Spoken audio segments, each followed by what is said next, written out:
거와 원소라는 단어가 있어요. 집합과 원소라는 단어가 있는데 집합은 영어로 set이라고 했고요. 원소는 엘리먼트 이렇게 표현을 해줍니다. 집합이라는 거는 그 대상을 분명하게 정할 수 있을 때 분명한 대상의 모임. 얘네들은 문제를 보면서 어떤 게 분명한 대상인지 확인을 할 거고요. 이 원소는 집합에 있는 대상 하나하나를 뜻해요.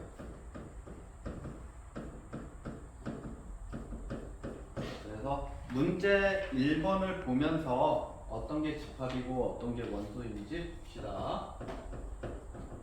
문제 1번의 첫 번째 거. 10보다 작은 자연수의 모임.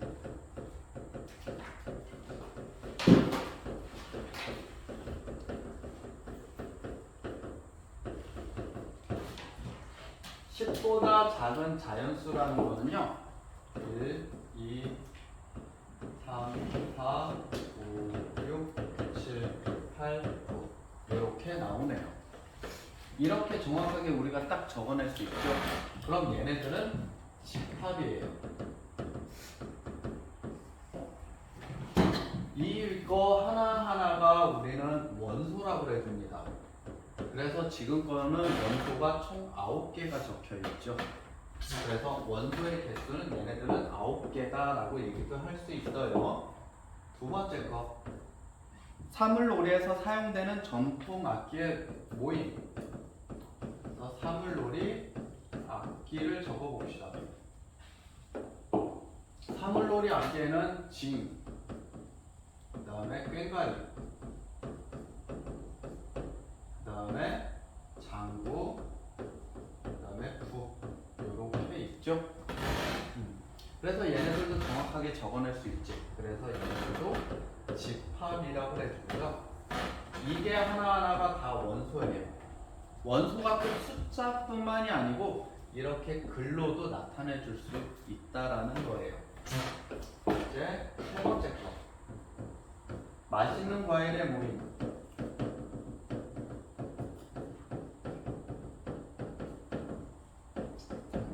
맛있는 과일의 모임은 뭐 어떤 사람들은 맛있는 과일이 두리안이라고도 할 수 있을 테고 어떤 사람은 뭐 사과라고 하고 나 같은 경우는 뭐 그냥 다 맛있고. 그래서 얘네들은 정확하게 뭐 적어낼 수가 없죠. 그래서 얘네들은 집합이 아니에요. 3번은 집합이 아니기 때문에 뭐 원소도 적어낼 수가 없어요. 4번 아주 큰 수의 모임.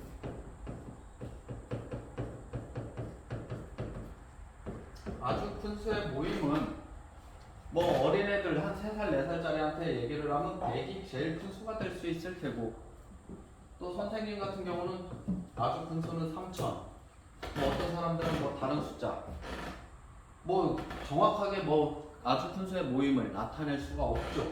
이것도 상당히 주관적인 거죠. 그래서 얘네들도 집합이 아니에요. 집합이 아니기 때문에 원소를 써줄 수가 없겠죠. 그래서 이렇게 대상 하나하나를 정확하게 나타낼 수 있는 애들이 우리는 집합이라고 해준다 이 얘기입니다. 다음 페이지 보면요, 이제 집합의 표현.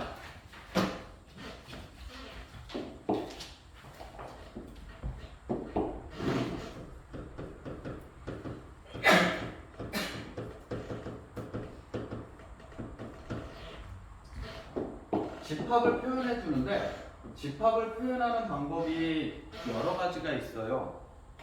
그럼 첫 번째는 어떤 게 있냐면 원소 나열법이라는 게 있고요.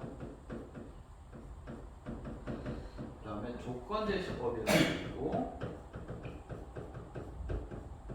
그 다음은 벤 다이어그램 이렇게 있어요. 원소 나열법이라는 건 말 그대로 원소를 그냥 이런 식으로 쭉 나열하는 거고, 조건 제시법이라는 건 위에 있는 것처럼 글로 써주는 게 조건 제시법이고, 벤 다이어그램은 그래프, 벤이 만든 다이어그램이라는 뜻이에요. 그래서 얘네들은 벤이 만든 뭐 그래프, 나중에 보겠지만 이런 식으로도 많이 나타내줘요. 이렇게 그림으로 나타내주는 걸 말하고 있고요. 집합을 이제 나타내줄 때는 우리가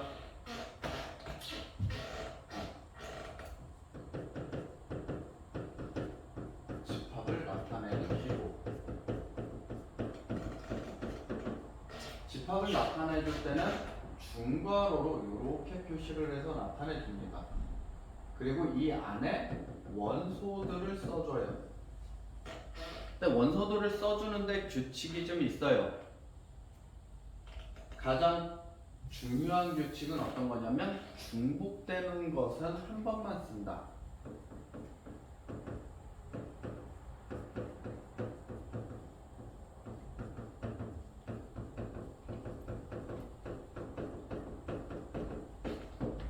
예를 들어서 집합을 이렇게 해놓고 1, 2, 3, 2, 4 이런 식으로 적으면 얘네들은 틀린 게 되는 거고요.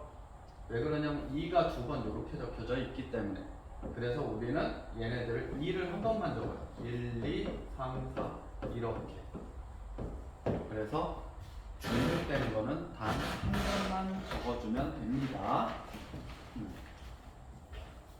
그리고 조건제시법을 해주면요. 조건제시법은 요 안에 글로 적어주는 거예요. 거기 나와 있는 걸로 보면 x 바 x는 6의 약수 이렇게 나와져 있는데 여기에서 얘네들 요거를 우리는 바라고 읽어줍니다. 막대기라는 뜻이에요. 그래서 x라는 원소는 즉 그런 뜻이 됩니다. 요 두 개가 x의 원소는 즉 어떤 거다 이렇게 표현할 수가 있어요.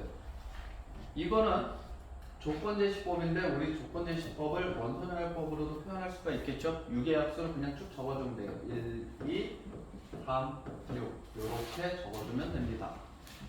이게 원소멸법이야. 이게 조건제시법이고 이제 벤 다이어그램으로 그려주면 얘네들의 집합을 A라고 줬을 때 그림으로 이렇게 해서 여기에다가 숫자만 이렇게 적어주면 돼요. 이런 식으로. 그러면 이게 벤 다이어그램으로 나타내주면 돼요. 이 세 가지 방법을 가지고서 문제들을 풀어낼 수가 있습니다. 근데 왜 약수가 1, 2, 3이에요? 6의 약수. 6은 1 곱하기 6도 되고요. 2 곱하기 3도 되잖아. 얘네들을 적은 거야. 다음 거.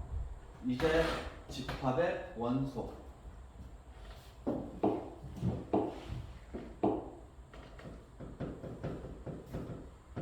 집합과 원소. 포함과 함께. 거기에 나와 있는 문제 3번을 직접 보면요. 그 문제를 푸는 게 훨씬 더 이해가 빠릅니다. 소수의 집합을 A라고 한다. 자, 얘네들을 문제를 풀기 전에 먼저 이거를 조건제시법으로 나타내주면요.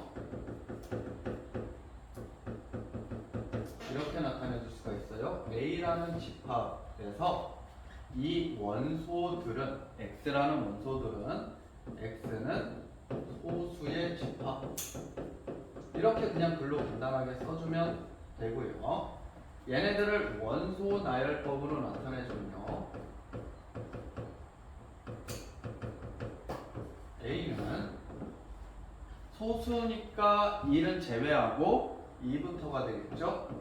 약수가 1과 자기 자신만 있는 거. 1, 2, 3, 5, 7, 11, 13, 17, 19 이렇게 쭉 무한계가 있겠죠. 쭉 나가겠죠.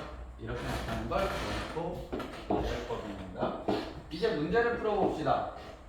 첫 번째 거. 번호는 적지 말고 그냥 1이라는 건 A 집합의 있느냐라는 뜻이에요. 그러면 1이라는 건 요 A 집합의 원소가 아니다. 이렇게 표시를 해줍니다. 아 그럼 요거 얘네들은 뭐냐?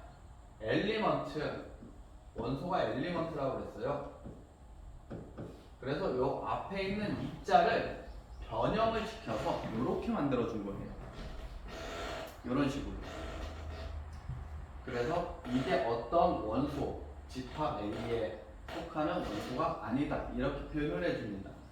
2라는 것은 집합 A의 원소이다는 그냥 이렇게만 표시를 해줘요. 단 여기서 조심해야 될 거, 요 입구가 벌어진 쪽이 집합 쪽에 가 있어야 돼요. 요 방향을 조심해야 됩니다.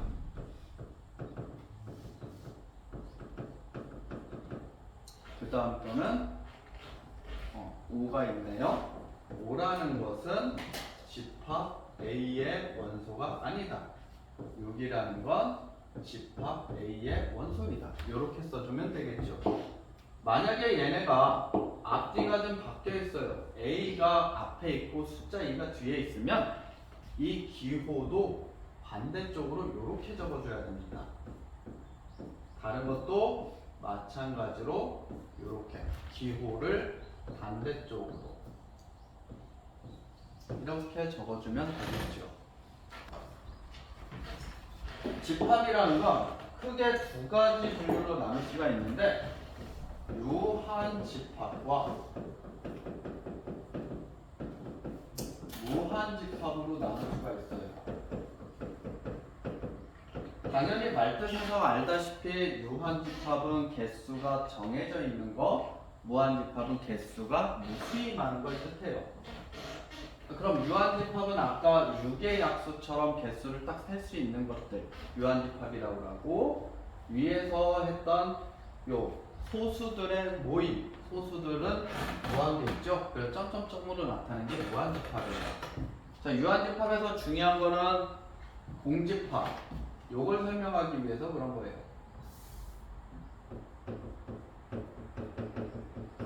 공집합이라는 건 아무것도 없다라는 뜻이 되는데 주로 어떤 때가 없냐면 x는 1보다 작은 자연수. 이렇게 적으면 얘네들은 1보다 작은 자연수는 아예 없죠. 그래서 얘네들은 공집합이 됩니다. 얘네들 공집합이 될 때 원소나열법으로 적어주면 중괄호만 이렇게 중괄호만 표시해주고 아무것도 안 적어주면 돼요.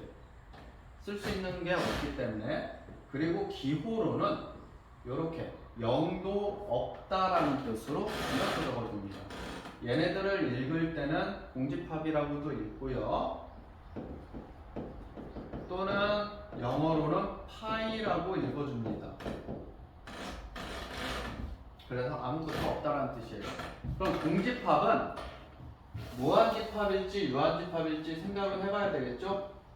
공집합은 어디에 속하냐면 0개도 없는 거, 하나도 없기 때문에 유한집합에 속하게 됩니다. 공집합은 유한집합에 속하는 애예요. 이제 밑에 있는 거 조금만 더 하면 됩니다. 유한집합의 개수. 그럼 유한집합이 뭔지 알았으니까 이 유한집합의 개수를 좀 따져줘야 되겠죠. 개수를 따질 때 집합 A가 아까 했던 거 6의 약수. 그럼 6의 약수는 원소나열법으로 1, 2, 3, 6이라고 이렇게 써줄 수가 있고요. 이 집합 A라는 것에 A의 개수는 이렇게 한글로 물어보는 것이 어떻게 써줄 수 있냐면 A라는 것의 개수 N 앞에다가 N만 써주면 돼요. 요 N이라는 건 넘버의 앞글자를 따서 N이라고 써줍니다. 그래서 A의 개수는 몇 개냐? 원소는 4개가 있다. 이렇게 써주면 이게 답이에요. 지금 요것도 다 시험 문제로 나오게 될 거예요. 그러면 그 네. 개수할 때 저렇게 n은 괄호치고 a는 4예요? 답이? A의 개수를 구하시오. 그러면 4개 4라고 적어주면 됩니다. 그럼 문제를 가서 좀 풀어봅시다. 첫 번째 4번 문제 4번에 1번 문제 유한집합인지 무한집합인지도 찾아내야 되고요. 유한집합이라면 개수도 구해내라고 되어 있어요. A라는 집합이 있는데 X와 X는 12의 약수. 조건제시법으로 이렇게 나타나 있을 때는 우리는 무조건 원소날법으로 한 번 더 적어줘요. 알아보기 쉽게. 12는 1 곱하기 12, 2 곱하기 6, 3 곱하기 4 이렇게 총 6개가 나오죠. 그래서 A라는 집합의 원소의 개수는 6개이다. 이렇게 적어주면 돼요. 두 번째 거 B라는 집합이 있는데 이 B라는 집합은 X와 X는 3의 배수 이렇게 나와져 있고요. 얘네들을 원소날법으로 표시를 해주면 3, 6, 9, 12, 15, 18 이렇게 해서 끝없이 나가네요. 그래서 얘네들은 무한집합이 돼요. 무한집합은 개수를 구할 수 없기 때문에 그냥 구하지 않습니다. 여러분들한테 시험 문제로 나와서 다음 개수가 맞는 것은 하면은 2번 같은 경우는 시험 문제로 안 나오겠죠. 개수를 구해야 되기 때문에. 세 번째 거 이번에 C라는 집합이 있는데 C라는 집합은 X가 X의 제곱 마이너스 5X 플러스 6은 0. 한번 문제는 조금 주의해서 볼 필요가 있어요. 어떤 숫자를 집어넣었을 때 얘네들이 이 식에다 집어넣었을 때 0이 되는 값들을 찾아라는 뜻이에요. 그럼 뭐 1부터 막 숫자들을 내가 다 집어넣을 수가 없기 때문에 얘네들은 어떻게 풀어주냐면 인수분해를 해서 풀어줍니다. 이렇게. 그럼 인수분해를 해주면 x-2, x-3은 0. 그럼 x에 2와 3을 대입하면 0이 되겠죠. 그래서 여기에 2와 3 이렇게 적어주고요. 얘네들 C라는 집합의 개수는 2개이다. 이렇게 적어주면 되겠습니다. C라는 집합의 개수는 2개. 네 번째 거 D라는 집합이 있는데요. X가 X는 X의 제곱 플러스 1이 0보다 작거나 같은 실수. 어떤 숫자, X에다가 어떤 숫자들을 집어넣었을 때, 뭐 마이너스 3도 집어넣을 수 있고, 마이너스 1도, 0도 집어넣을 수 있고, 뭐 3분의 1도 집어넣을 수 있고요, 7도 집어넣을 수 있고, 98도 집어넣을 수 있고, 마음대로 막 집어넣을 수가 있죠. 집어넣었을 때 0보다 작거나 같은 거 찾아낼 수 있어요? 없죠. 그 없는 이유가 뭐냐면 이런 숫자들을 다 어쨌든 마이너스건 플러스건 0이건 제곱을 하게 되면 얘네들은 0보다 커져요. 또는 0하고 같아지는 0 하나 때문에 0보다 크거나 같은 숫자들이 있는데 거기에 더하기 1도 해줘가지고 얘네들은 x의 제곱 자체도 0보다 크거나 같은데 더하기 1을 해줘서 항상 0보다 크거나 같은 수가 나오게 되어 있어요. 그래서 얘네들은 우리가 써주려고 해도 뭐 쓸 게 없죠. 그래서 쓸 게 없어서 그냥 집합으로 이렇게 표현되는 건 우리 공집합이라고 했어요. 파이 아무것도 쓸 게 없을 땐 공집합. 그리고 여기에서 n에서 D의 원소의 개수는 0개이다 이렇게 쓸 수 있습니다. 마지막으로 추가적인 거 공집합을 적는데요. 집합 D를 안 쓰고 그냥 앞에 있는 요거를 요렇게 썼어요.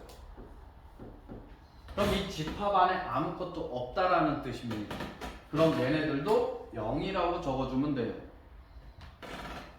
자, 여기에서 추가적으로 헷갈릴 수 있는 걸 해볼 겁니다.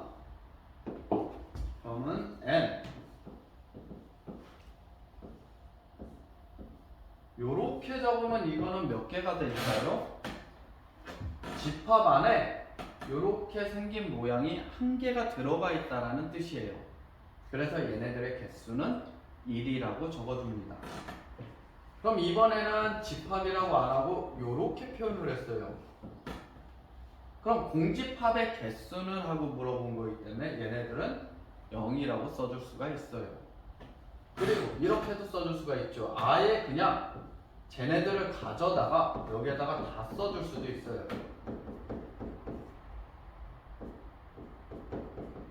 이렇게 써도 괜찮아요. 그럼 얘네들의 여기 들어가 있는 것에 얘네들의 개수는 하고 물어보면 0이라고 적어줄 수 있겠죠.